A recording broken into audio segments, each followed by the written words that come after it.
Hi hello नमस्कार, स्वागत करते मी माझ्या एका नवीन ब्लॉगमध्ये। कशा आहात तुम्ही सर्व नक्की सांगा कमेंटमध्ये।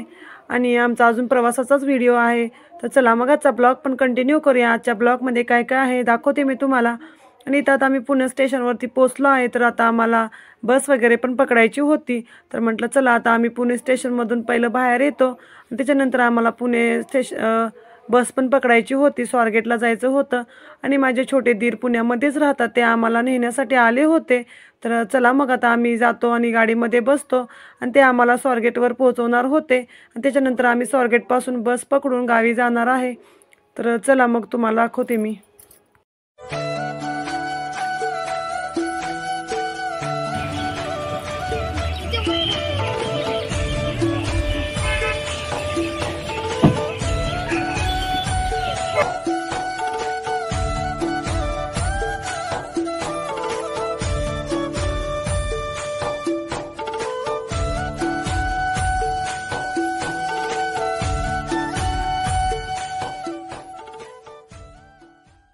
आणि त्यात आम्ही गाडीमध्ये वगैरे बसलो आणि चाललो आहे स्वारगेटला।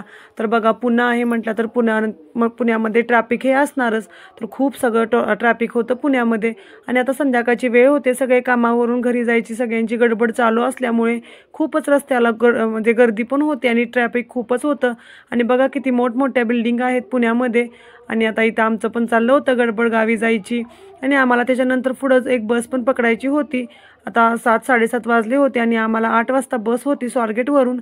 तर आम्ही म्हणजे माझे दीर आहे त्यांच्या घरात न जाता डायरेक्ट आम्ही गावी आलो, कारण आम्हाला ती बस परत मिळाली नसती ना। म्हटलं चला आपण घरीच जाऊया आणि येता येता आम्ही परत पुण्याला आमच्या दीरांच्या घरी येईन राहण्यासाठी।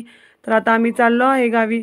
तर आता आमचे दीर आहे ते आम्हाला सोडायला येत होते स्वारगेटवरती आणि इथं आम्ही सगळे निघालो होतो। तर आजचा प्रवास असाच चालणार आहे आमचा। तर चला मग करा ब्लॉग कंटिन्यू।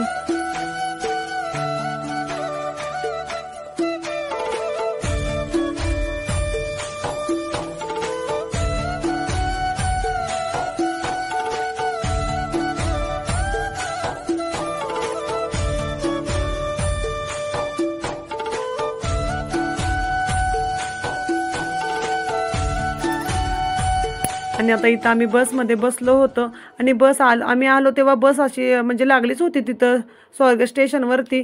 तर म्हटलं चला मग लगेच आम्ही बसमध्ये बसून घेतलं आणि बस जायला अजून 10 मिनटं होती, बाकीचे पण पॅसेंजर वगैरे येणार होते। तर मला चहा प्यायची खूप इच्छा झाली होती, कारण डोकं वगैरे पण असं जडजड झालं होतं। तर फौजीने माझ्यासाठी चहा आणला होता आणि चहा पिऊन मला खूप छान वाटलं, एकदम छान वाटत होतं। थोडंसं रिलॅक्स फील झालं आणि डोकं वगैरे दुखत होतं ते पण थोडं शांत झालं। त्याच्यानंतर आम्ही काही शूट वगैरे घेतलं नाही, आम्ही गाडीमध्ये बसलो आणि आम्ही इथं सातारमध्ये पोचलो होतो। तर आता इथं जेवण्यासाठी गाडी थोडा वेळ थांबवली होती, अर्धा तास थांबणार होती गाडी। तर त्यात आमचं चाललं होतं काही जेवण मागवायचं वगैरे, कारण घरी जायला तर आम्हाला खूपच वेळ होणार होता। आत्ता इथं माहीत नाही 9-10 वाजले होते, मी घड्यामध्ये बघितलं नव्हतं किती वाजले आहेत। पण त्याच्यानंतर अजून घरी जायला 2-2.5 तासाचा प्रवास होता।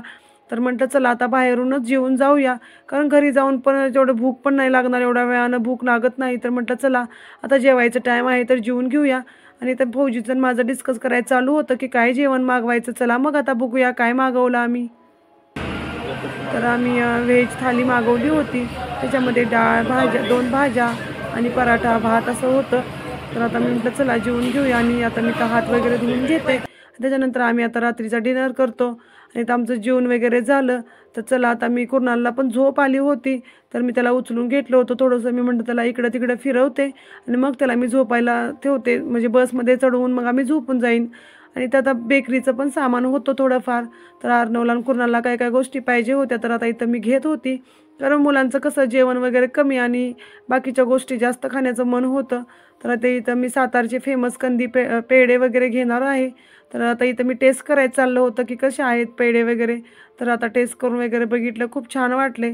तर म्हटलं चला आता इथं मी पेढे वगैरे पण घेतले आणि आता इथं पेढे वगैरे घेऊन झालं, पैसे वगैरे दिले। चला मग बघूया।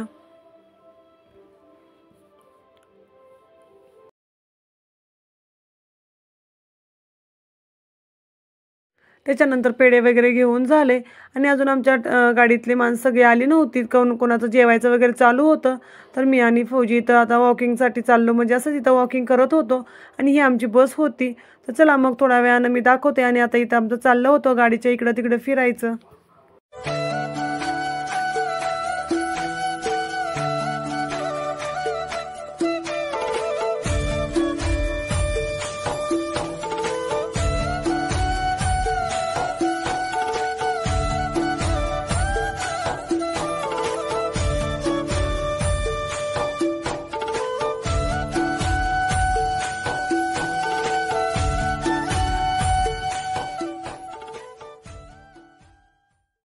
त्याच्यानंतर जेवण वगैरे करून झालं आणि आता आमचा परत प्रवास सुरू झाला होता. तर आता खूपच वेळ झाला होता इथं. तर चला मग आता आजचा ब्लॉग कसा वाटला नक्की सांगा कमेंटमध्ये. आवडला तर नक्की लाईक करा, शेअर करा. भेटूया अशाच नवीन ब्लॉगमध्ये. आणि आता इथं फायनली आम्ही 1 वाजता घरी पोचलो रात्रीच्या. Okay bye. जय महाराष्ट्र.